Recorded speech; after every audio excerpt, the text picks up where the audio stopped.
Slavery is back. Welcome to a place where private business profit from a captive labour force, yet pennies are spent on medical services to a population in which the Indigenous, the poor and the mentally ill are overrepresented. Where isolation, humiliation and degradation are facts of life. Welcome to prison. It depends who's telling the story, I suppose. The prisoners would have one view, the people who work in the prison system would have another, and I think it's up to people to decide where the truth is. Give government propaganda and the media spin doctors the flick. And check out Doin Time for news, views and tunes on prison issues from Guantanamo Bay to Christmas Island to prisons and detention centres everywhere. Every Monday at 4 p.m. on your community radio 3CR. We are still fired up and we're still talking about revolution. Hello and welcome to the Doin Time show. This is 3CR Community Radio, 855 AM on the dial, streaming live on www.3cr.org.au. And a warning that this program contains audio descriptions of Aboriginal and Torres-Strait Islander peoples who have died. And this is Marisa, and I'll be taking you through until 5 o'clock this evening. And I'm back after a long summer break, raring to go. There are many, many things that have happened. In particular, we will be looking at material from Alice Springs, emerging from that about the so-called crime rate, looking at the alcohol restrictions and how this is affecting the lack of support for First Nations people. But yeah, going on with the show. This show is dedicated to First Nations people and in particular to First Nations woman Veronica Nelson, who died in custody at Dame Phyllis Frost Prison on the 2nd of January 2020. I was able to attend the Melbourne Coroners Court today via live streaming, and I will give you some of my impressions of the inquest as the show goes on. I will first up on the show read out some statements in addition from the family, so I'll be doing that first up, and then we will provide extensive coverage of the inquest findings next week. Then after that, we will speak with Cheryl Axleby, who is the co-chair of Change the Record Australia, and we will speak to her about Australia missing the deadline to implement anti-torture protocols. She will talk about deaths in custody, and then after that we will speak with Uncle Kelvin about Invasion Day, which symbolises dispossession, colonisation and genocide to many Indigenous and non-Indigenous people. And Uncle Kelvin will also speak about the voice to Parliament. So pretty soon I'll be reading out the statements from the family of Veronica Nelson, and suffice it to say that it was a very, very harrowing inquest, and indeed the findings of Veronica's inquest in summary were handed down today with Coroner Simon McGregor at the Melbourne Coroners Court. And one of the things that really came out of the inquest today was that Veronica Nelson's death could have been preventable. So while I set up the statements and before I read out those statements, I'm just going to go into an announcement and then we'll continue on with the inquest findings. Peru's Indigenous president has been overthrown. Support the uprising to protect land and water and fight for a new Peru. Come to our fundraiser, Peruvian food, music and culture, featuring Melbourne's own Amazonian cumbia band, Chicha Yaya, Lockdown Studios, 329 Johnson Street, Abbotsford, Saturday 4th of February at 8 p.m. Find us on Facebook, search Latin Revolution Peru. El momento es ahora. A 3CR supporter. And in case you've just tuned in to the Doin Time show, this is 3CR Community Radio, 855 AM on the dial, and you're with Marisa. So I'm just going to recap about the findings of the inquest and read you some information that was put out by the Victorian Aboriginal Legal Service, and then I'll read out the statements of the family after that. Today, the coroner delivered their findings into the passing of Veronica Nelson. And, that's all they've said. Anyway, I gave you a little bit of a summary just before, and I'll talk about my impressions later. Statement by Aunty Donna Nelson, Veronica's mother. And the statement follows. My name is Donna Nelson, and I am Veronica's mother. Veronica was my firstborn child, and she was my best friend. She was kind, caring, and compassionate. She was loved by her family, her community, and her friends. She was a proud Aboriginal woman who loved her culture. She never harmed a soul other than her own. Veronica did not deserve to die in such a cruel, heartless, and painful way. I chose for a long time not to hear or watch the tapes of her final moments, but I finally watched them during this inquest. It ruined me and has changed me forever. My daughter's pleas for help haunt me every night, and I can't stop hearing her voice. To the lawmakers, I want you to sit and listen to Veronica's final hours. I want her voice to ring in your ears until you realise that our justice system is broken. Veronica should never have been locked up. You were supposed to change bail laws to stop a white male monster from killing people, but instead you filled our prisons with non-violent Aboriginal women like my daughter Veronica. Our bail laws need to change now. To correct Care Australasia, you tried to cover up my daughter's death. You silenced the nurse who tried to speak up about your doctors. I'm glad that you lost your contract. I'm glad that this inquest exposed you, and I pray that my daughter's voice will expose all the other times you covered up deaths in the past. My daughter's death will not be in vain, and she will continue to lead the way for justice for others in death as she did in life. To the Department of Justice, you were supposed to review the doctors and nurses and tell the coroner what went wrong. Instead, you listened to my daughter's pleas for help and saw no wrongdoing. You too were exposed. You showed the world that your supposed independent reviews are self-serving and can never be trusted, that you too are a part of this broken system, and you too need to be held to account and change. This inquest showed that Veronica was failed at every level of the justice system. From the moment she came into contact with police on 30th December 2019. When she travelled on the tram that Monday afternoon, the police saw an Aboriginal woman and beelined for her. It was this profiling that led to her horrific death, where her final words at 4 a.m. were calling out for someone to help her. She called out for her deceased father. That's how much pain she was in.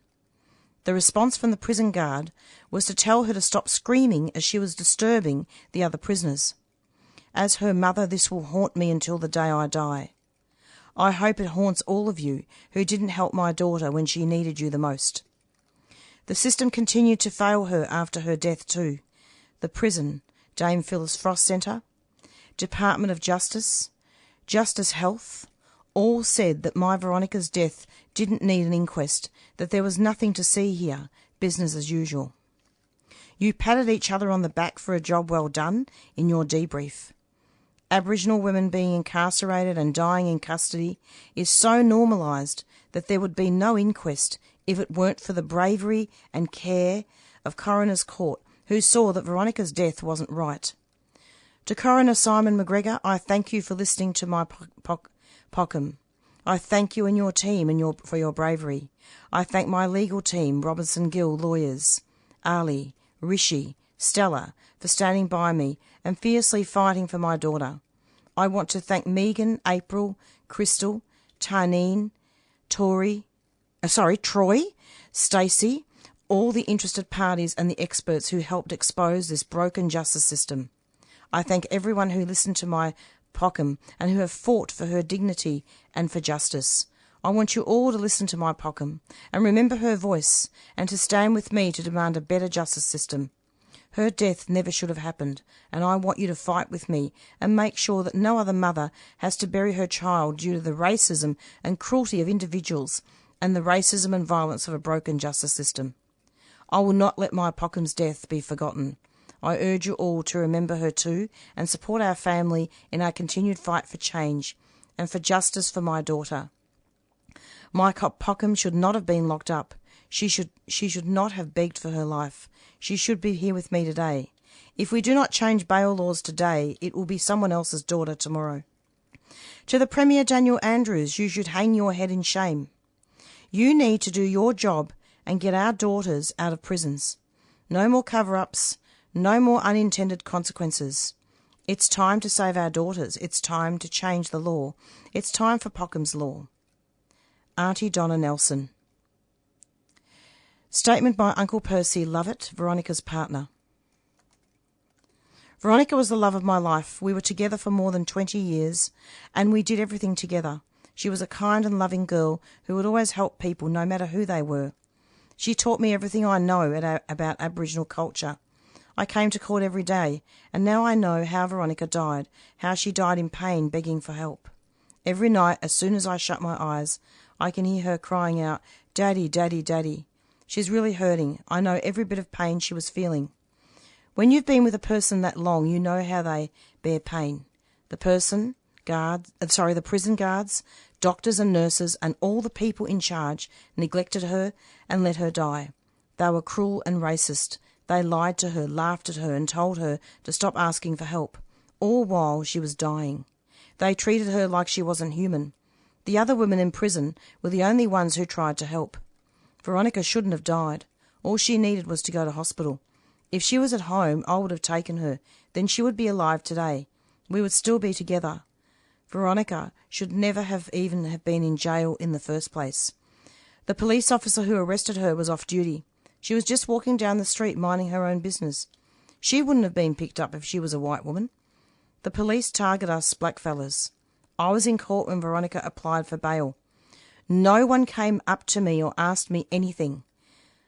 The lawyer, Tas Antos, who was meant to be representing Veronica, didn't do his job. The magistrate had made up her mind before Veronica started speaking. No one listened to Veronica. After she died, Correct Care and the government tried to sweep her death under the rug. They didn't do proper reviews. They lied in their reviews. They said that they had done a good job, even though they had all the evidence and all the tapes. Both Correct Care and the government tried to stop us getting information about Veronica's death. We had to fight them for information. I thank Nurse Stephanie Hills for coming forward and telling the truth about what happened to Veronica. I know she tried to help Veronica. Thank you to Coroner McGregor and Counsel assisting for properly investigating what happened to Veronica. Thank you for treating Veronica with dignity, for listening to her, and for telling the truth about what happened. Now it is up to the government and people in charge to listen. They need to make sure what happened to Veronica never happens again. The organisations and people responsible for Veronica's death need to be held accountable. Us blackfellas are held accountable when we do something wrong, so they have to be held accountable. The prison officers, especially Tracy Brown, doctors and nurses, especially Dr. Sean Runacris and Nurse Athena George, who ignored Victoria, should not be able to work in a prison again. The police officer who arrested Veronica should be investigated. The barrister Tas Antos, who didn't do his job, shouldn't be able to represent anyone again. Correct Care Australasia should be prosecuted for their role in Veronica's death and for covering up her death. The people in the government who said nothing was done wrong need to be held to account. Corrections Victoria need to take responsibility for not caring for Veronica and for all the prison officers who neglected Veronica. The government needs to make big changes to stop this from happening again. The government needs to fix prison health care. These companies who just want to make profits off us shouldn't be involved in health care in prisons. Blackfellas should be able to get health care from the Aboriginal health services. They should have the same doctors and nurses as in the community. The bail laws have got to be changed. They just have to. Veronica shouldn't have been in jail. She should have got bail. No one should be in prison for shoplifting. The government needs to properly investigate deaths in custody and not let anyone sweep them under the rug again. They need to listen to families and stop ignoring us. Any changes to laws should be called Pockham's Law, the nickname for Veronica by her mother, Aunty Donna. I want everyone to remember what happened to Veronica. The Premier, every government minister, every head of a prison, every prison guard, every doctor and nurse in prison, every police officer, every lawyer and every magistrate. They have to see what happened to Veronica and to change. No one should have to die in prison. No one should die in pain. No one should die alone in a prison cell. Thank you to all the people who have supported us. To Troy and the Koori team at the court, the women at the Coroners Court, the Digimie Foundation, all the people who donated food and all the people who came to court to support us. I especially want to thank Nari McGregor, mine and Veronica's old friend, who came to court with her children every day. I mostly want to thank my lawyers at Val's, Sarah and the team, and my counsel, Andrew and Steph, for the amazing job they've done fighting for justice for Veronica.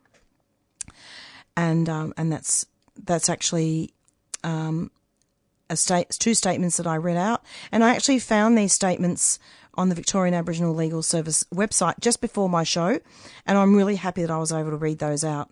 So really, just quickly before we go on to Cheryl from Change the Record to speak about torture, one of the things that I wanted to say is that what happened to Veronica and the coroner actually, Simon McGregor, actually included this in the handing down of his findings, is actually against the Charter for Victorian Charter of Human Rights, quite a few sections, liberty and also the right to life.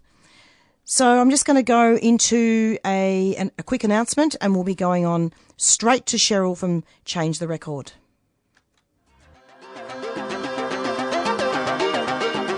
St Kilda Festival is back in 2023 with 2 days of summer fun, Saturday 18th and Sunday 19th of February. Saturday kicks off with a celebration of First Peoples artists, including Christine Anu, Jem Casadale, Dean Brady and more. On Sunday, the party takes to the St Kilda streets with Hoodoo Gurus, Yothu Yindi, Confidence Man and heaps more. Free and all ages, see the program at stkildafestival.com.au. St Kilda Festival is a 3CR supporter.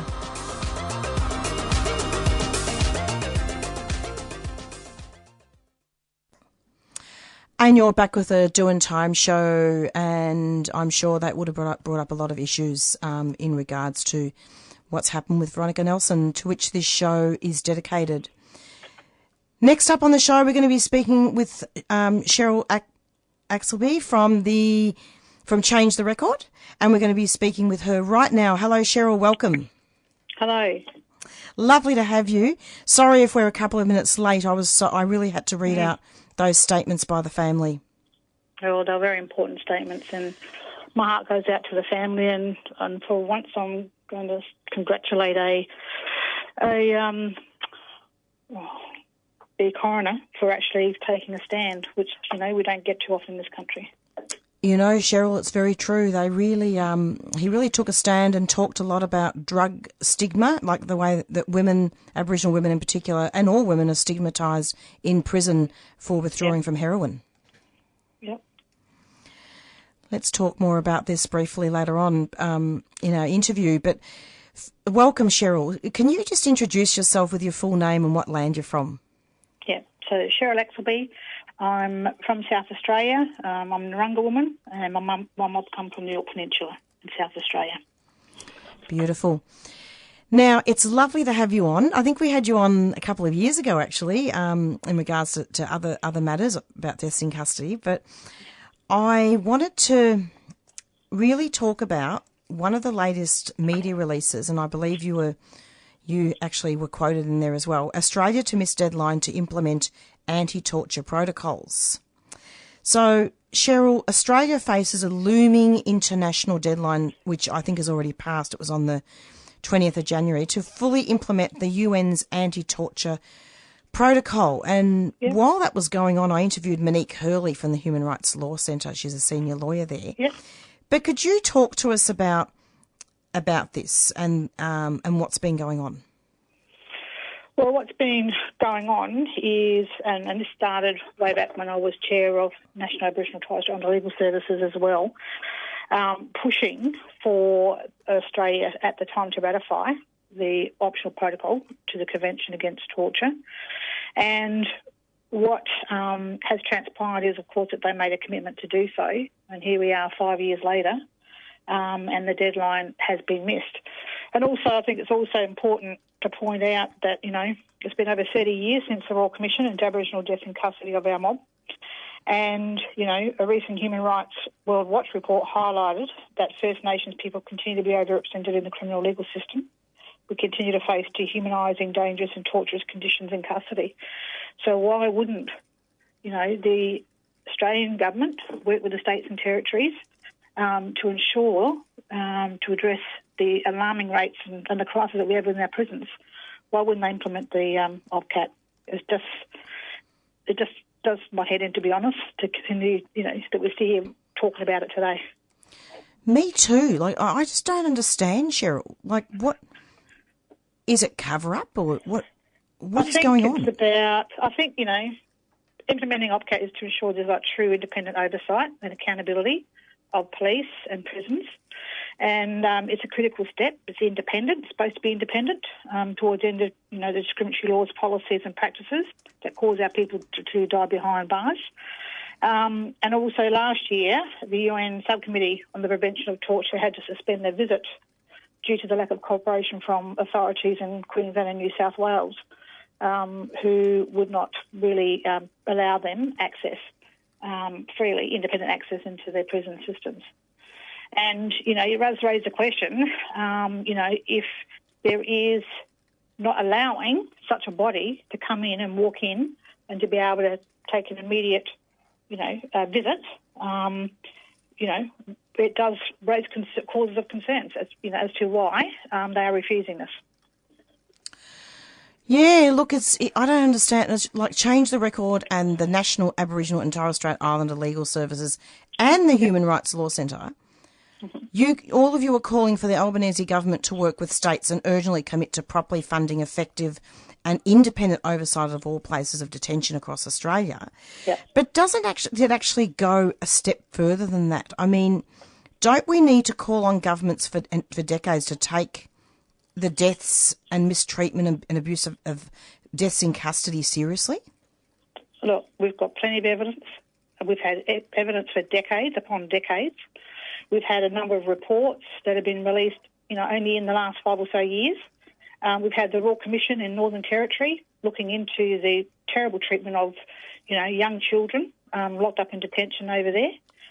We've got issues in concerns in WA, some in Queensland, like just about every state and territory, where the treatment of young children and adults is breaches basic human rights law and principles. And we still have not had any government, although we had the Royal Commission into the Northern Territory and there were some commitments to shut down Dondale, but then we've seen them renege on that. And now what we're seeing is, again, investment funding going into building and strengthening prisons rather than actually looking at early intervention prevention opportunities that could be happening and driven by our people and delivering programs which we know could work. Because obviously these programs, run by governments are not working. So it's been over 30 years since the Royal Commission into Aboriginal deaths in custody and mass incarceration of Aboriginal people. Yeah. And yet the optional protocol to the Convention Against Torture are still not doing anything. No, because we've got some states and territories that have partially implemented or have final measures. To be fair. And we have to question again, though, the independence of those as they were originally intended, because we know that some of them are, their own institutions running the protocol process. So they're not really independent. And this is the whole concept about having independent visitors who can access the prison institutions at any time to ensure that they are upholding the standards that they're required to. And yet, we see some partial, but I probably could question again about how independent they really are. In other words, we need independent oversight of police and prisons. Absolutely. And we need it now, really. Yeah. And, there is, as we've talked about, there's enough evidence here. There's enough deaths in custody. We've had over 500 deaths in custody since the Royal Commission. I think last year alone, I think it was around about 17 deaths in custody Australia-wide.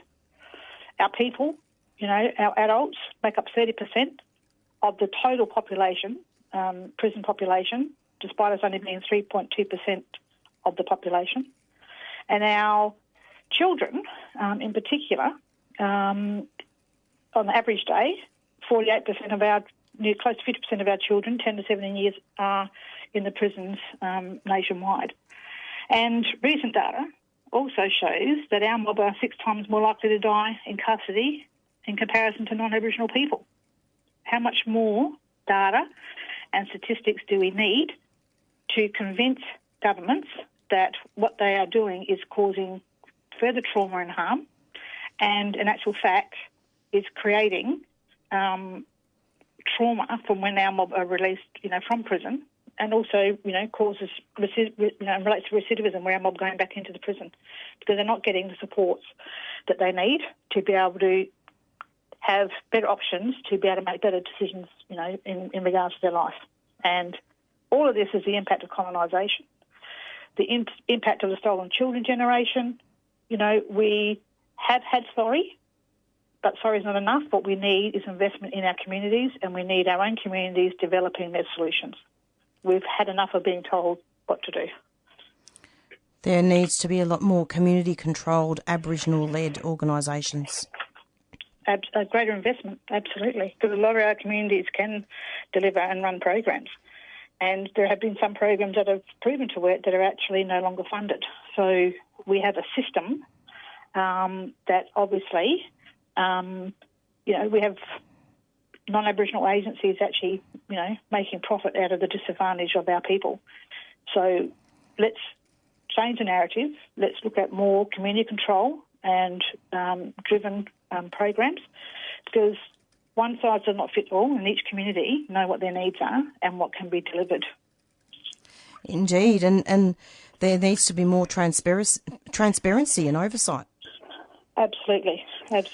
Cheryl, would you agree then that what happened to Veronica Nelson is a primary example of all this, given that there have been covered environments and a lot of systemic failures and indeed a lot of stigmatisation? Absolutely, and there's lots more stories that when we look at the criminalisation of our mob, the solitary confinement of children and of adults. And, to give you a couple of examples, particularly relating to young fellas, there was a report last year by the Western Australia Inspector of Custodial Services who described the use of solitary confinement at Banksia Hill Youth Detention Centre in detail, finding its use constituted cruel, inhumane and degrading treatment. There was one child forced to spend more than 22 hours a day in their cell for 15 out of 27 days in November 2021. And this included one period of 5 continuous days and a second period of 6 continuous days. This is in breach of UN anti-torture rules.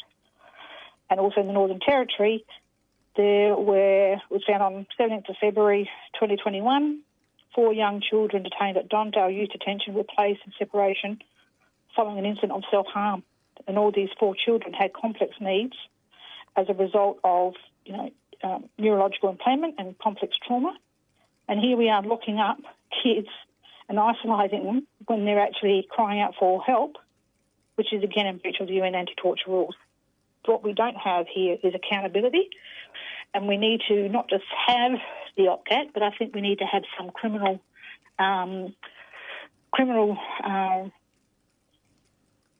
recall, because a lot of the states and territories, institutions and, people that work in them are actually protected.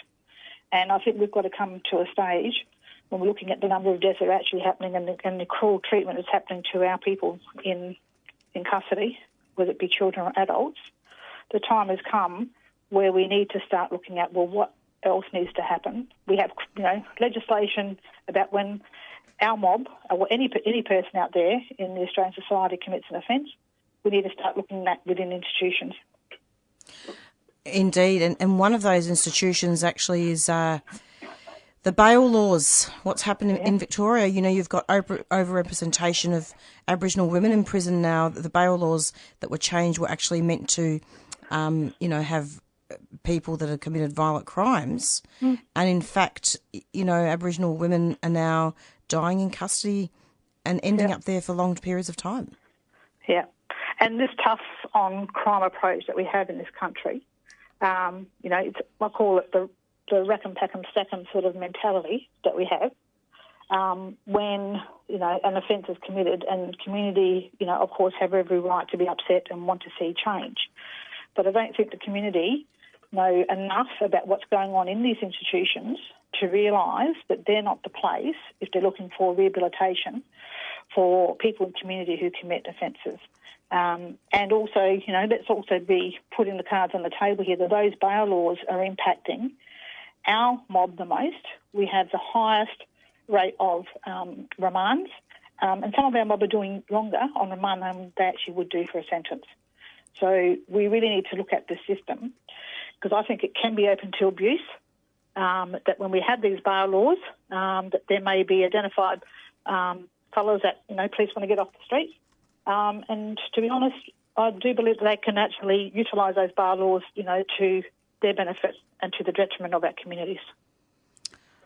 Cheryl, tell us about Change the Record briefly. What is Change the Record? Well, we're the only national Aboriginal justice-led coalition, and we came together to highlight the incarceration crisis that we have in this country. We are a coalition of Aboriginal and non-Aboriginal members, ranging from Amnesty, Oxfam, National Aboriginal and Torres-Strait Islander Legal Services, National Family Violence Prevention Legal Services. There's around about 18 of us. We have a Black Caucus, which is made up of the Aboriginal and Torres-Strait Islander people's members who drive the Change the Record principles and initiatives. We also have a blueprint for change, which we've shared with government, and we go out and we lobby on things such as the bail laws, such as OPCAT. One of the big things that we've been challenging or raising and campaigning for is to raise the age of criminal responsibility from 10 years of age to 14 years of age, in line with UN Convention of the Rights of the Child, because, again, 60 to 70% of our kids in the 10 to 14 year of age make up kids nationally that are locked up. And again, we're just creating an ever-ending revolving door into institutionalisation, right from kids coming into care. And there's real strong evidence that demonstrates that kids that go into care, state care, actually are more than likely to enter into the justice system. In actual fact, we criminalise our kids. Some of our kids become criminalised because they're in that child protection system, and they're criminalised because they may have, damaged property or because of their trauma and because they've been removed from families, and they're criminalised for that. And that's how usually a lot of our kids will enter the system. Cheryl, it's been really lovely to have you on the show, and I'm just really glad that we were able to cover a wide range of topics in regards to this. So I better go in a sec because we've got Uncle Kelvin coming on soon. But I felt like I needed to really give you an extended interview just finally, how can we all help with all this? Well, what we have on our Change the Record website, mob can actually sign up to support the campaign.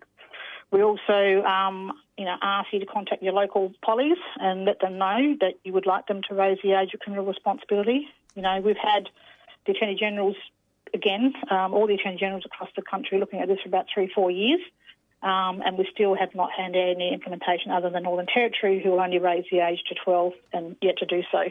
And ACT has made a commitment to 14, but we've not seen that yet. So what we need is some, champions out there. We need some politicians to also champion the cause, because they also know that by raising the age and looking at alternatives, that hopefully we can break that intergenerational cycle of incarceration, for our future generations. Cheryl, great to have you, and I'm hoping we can have you back more often. No worries. Thanks so much. Okay, take care. Take care. Bye-bye. Bye.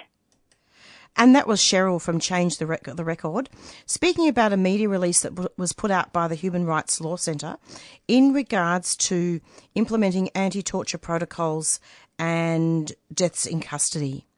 And we'll be giving you more coverage on that from the Human Rights Law Centre sometime next week.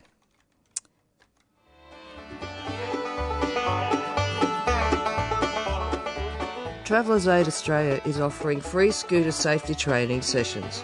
They will help mobility scooter and powered wheelchair users to practice their skills and build confidence in navigating their local community and accessing public transport. These sessions are delivered by trained facilitators and volunteers and are provided across Melbourne.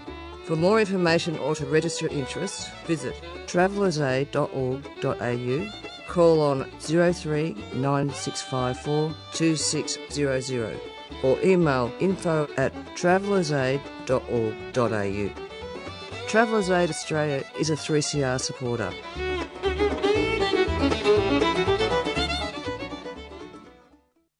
And you're back with the Doin Time show. And last but not least, I want to welcome Uncle Kelvin to the show. Hello, Uncle. Hello, Marisa. How are you, my sweet? Good. Yama. It's Yama, going. Yama. Yama. It's great to have you. Thank you so much. And what's that mean? Yama, I mean, it's a way of saying good day. Aboriginal people have been saying it for years. It's used bilaterally throughout different states and territories. Beautiful. Pretty well most places will go, someone will say Yama to you. Oh, there's so many different languages, isn't there, as well? Mm-hmm. That's exactly right. Now, Uncle, I was wondering if you could tell us what land you're from. Okay, well, that's how I like to start any sort of dialogue. Is to first of all acknowledge the country that I'm in. If we're all together in one place, I do a welcome the country, but because we're all from different aspects of the nation throughout Australia at the moment in different places, I'd like to say acknowledgement in regards to where I'm from, which is the Gamilaroi people of the Gamilaroi Nation, which is northwest New South Wales. So if you look at it on a land mass, it takes up roughly around about 300 or 400 kilometres in one direction, and then probably maybe almost 500 in the other direction. So east, west, north, south, we've got about 400 and then about 500 in the opposite direction. It's a very big landmass, the Gamilaroi Nation. Wiradjuri people is a little bit bigger, and there's a few other ones out there in the Central Desert. But as far as landmass is concerned, the Gamilaroi Nation is a really big one. Oh, wow. Okay. Well, Uncle, we've had a couple of conversations off air, haven't we? In regards to Invasion Day, and we've recently had Invasion Day on the 26th of January. But can you share with us what your views are and your feelings about it all, and including the Voice to Parliament? I don't know what's happened, but I think your phone might be breaking out a little bit. Oh, can you hear me now? That's better. Yeah, thank you. All right. No worries. Okay, well, listen, first of all, I want to say this to our listening audience out there at the moment. The opinions I put forward here are my own, and even though I do belong to quite a number of bodies and entities throughout the state of New South Wales and even other elements of Australia, the opinions that I'm voicing today are my own. Okay, so we must be aware of that. Okay, let's have a look at the Invasion Day, or for Australia Day as it's also known. There have been two camps mainly in regards to Invasion Day. One, that is that the country never gave up its sovereignty, and that because of the fact that it was stolen from land as far as their First Nations people are concerned, and they've always seemed to think that that's the way it has to be, and as such, such days as Australia Day is not to be looked at as a time of celebration, but commiseration and commemoration, because of the fact that, by and large, a lot of Aboriginal people or First Nations people don't celebrate it. And they think of it as being a day where people who celebrate it are being guilty of turning their back on the fact that this country was never ceded, that the sovereignty was never given. So we have those sort of attitudes. And there are other people who are saying, look, all of these issues that happened, happened more than 200 and something years ago, and therefore we've all moved ahead in time and we're in this space today. And perhaps we could look at it as being a time for, let's have a way of celebrating the day without being forgetting the past and so forth. I, myself, personally am of the opinion that the only way we can move forward is if all of us move forward together. That is, both Aboriginal people or First Nations people and non-Aboriginal people get together and go forward. Now, on Australia Day, Invasion Day, I did 2 welcomes to country. One was in my hometown of Inverell, where I live and where I'm speaking to you from now, and the other one was a little town just about 26 k's out, which is called Tinga.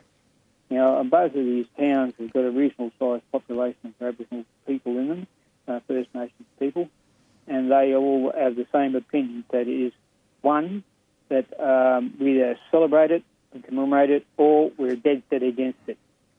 I'd like to see Aboriginal people or First Nations people and non-Aboriginal people get together as one and say, let's do both things, celebrate and commemorate, okay?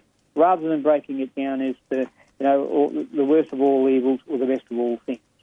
If you try and come from the point of view to say, if we want to live in the past and we stay there, then we're never going to move forward. And other people are saying, but if we don't recognise all those things that happened many years ago, we can never move forward, because those things that have happened in the past, will we return there and say, people were guilty of certain atrocities, and we'll come to that in a minute, in regards to taking over the nation, which is today known as Australia.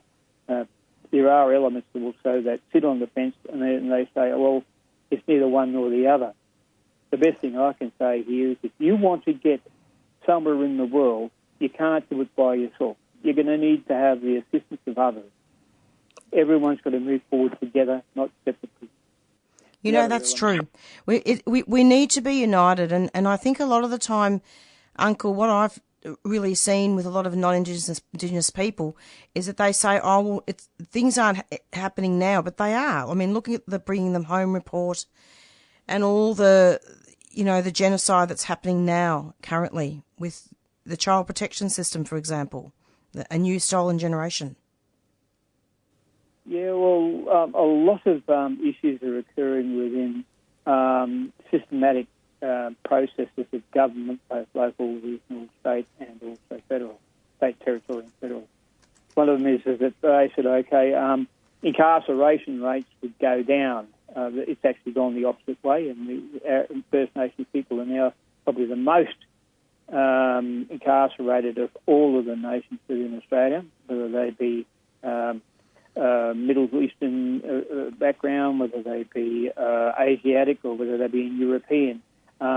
If you go and look in the penal systems at the moment with the correction services, you will come across about 5 or 6 Aboriginal people in any given group before you'll come across anyone else from any other sort of racial background. Then you also have to look at the rate of taking children away from their culture, from their people, and that's also increased as well. They said, the stolen generations, we won't do that anymore, they said. We will stop it. And yet the rate for Aboriginal children being taken away from their family, from their country, from their culture, has also increased. And they said, we're doing it for your own good. And I said, well, you may be, but you're doing it the wrong way. And all of the stuff that needs to be talked about here is to say, if you're going to try and help us, talk to us first, and then we can work out a plan. The other side of the coin is that if you don't talk to us, we're doomed to failure, because you're just going to repeat everything you've always done before. Now, the other thing is, if you look at the rate of health and education in our society at the moment, that's getting marginally better, but not to the rate that it really should be. We can do much better with education. We can do much better with health.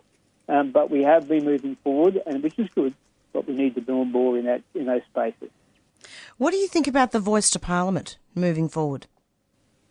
Okay, now here's where it gets a little bit dicey, because there are people out there who are so ardent to say, we want this thing, and we will do anything in our power to make this thing happen, that this voice to Parliament will occur regardless of whether it's going to be a benefit or not.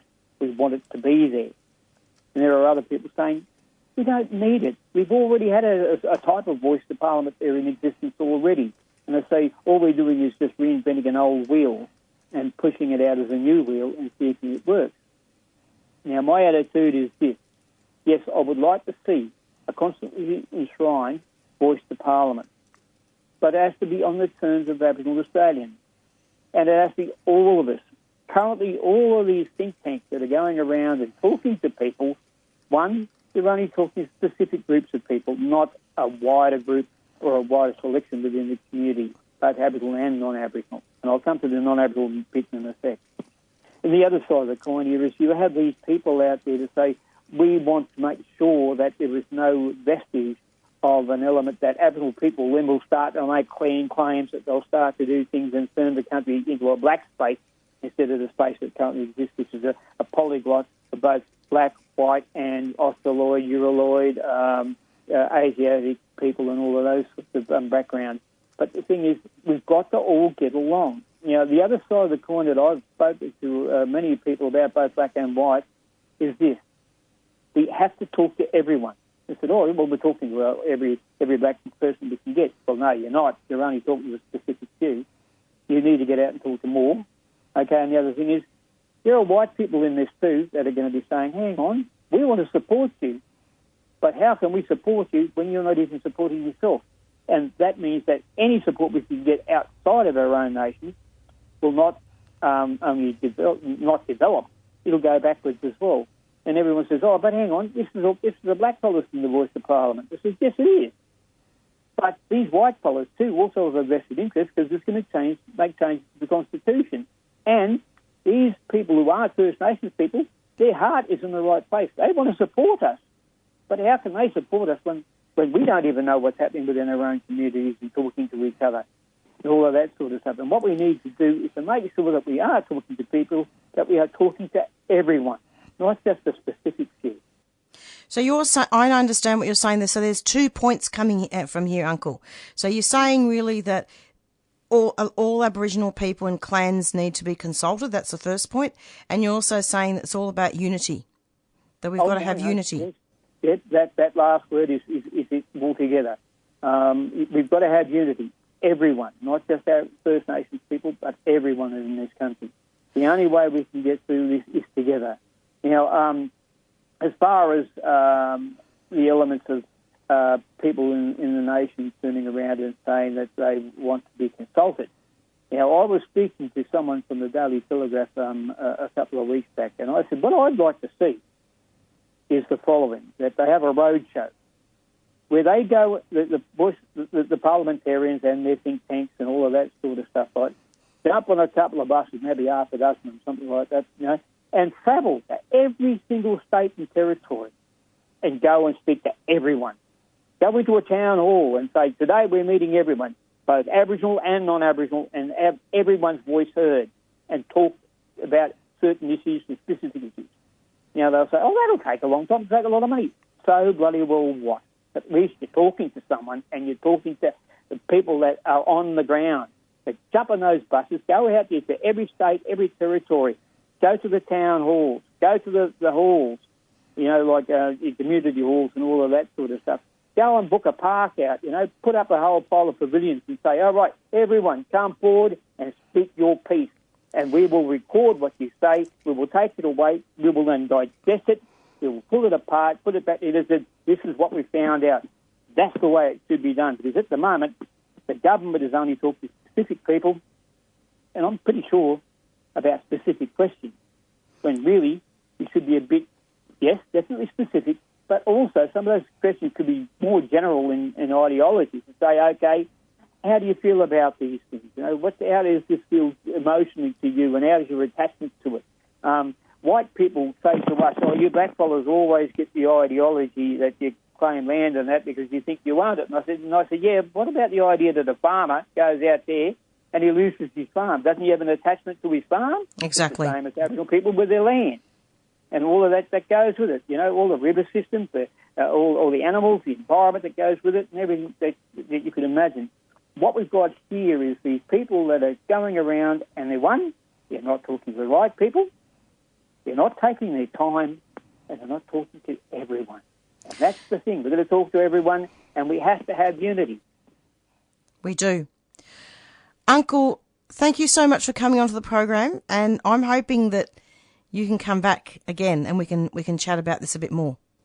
My darling, that will be no worries. Now, listen to your audience out there. I wish you all the best, okay? I know that some of the audience at the moment might be within correctional services, but I can say to you this too will end. You will come on the outside, you'll go back into society and go back out there and do good things.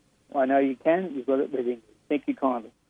Oh, I'm so glad you gave out a cheerio to the prisoners as well. Good on you, Uncle. Thanks so much. Thank you. All the best, my darling. Take care. Bye. And that was Uncle Kelvin speaking about a range of topics, really, looking at unity. Black, white or brindle, as Uncle Ray Jackson used to say. He's passed away now. I've thought a lot about him lately, actually. What would he say about the voice to Parliament? That would be really interesting to hear. And the Doin Time show has actually got plans to do a lot more coverage about that. So just to put everything together that's been looked at, just wanted to thank Cheryl from Change the Record and also Uncle Kelvin for coming onto the show. Just a few words about Invasion Day. So the 26th of January is of particular significance as it marks the 51st anniversary of the Aboriginal Tent Embassy, which was established on the lawns of what is now Old Parliament House on the date that marks the invasion in 1972. So there's a lot of history, and, you know, we had rallies all over Australia, and 3CR actually did a special broadcast about this, and that was actually broadcast on Thursday itself. And, of course, just quickly revisiting the findings of the inquest of Veronica Nelson, which were handed down today with Coroner Simon McGregor. And one of the things that I found quite compelling in regards to the findings is that the Victorian Charter of Human Rights was talked about a great deal, and the sections of that charter were invoked, were talked about, and also looking at the bail laws in detail. The coroner explained how those laws actually contributed to Veronica Nelson's death. And basically also the systemic failures of Correct Care Australasia and also the prison itself, about how there were inaccurate records that were produced by one of the doctors. And as I keep saying, and I think Aunty Vicky Roach also spoke about all this as well, the stigmatisation of women in prison that are withdrawing from heroin.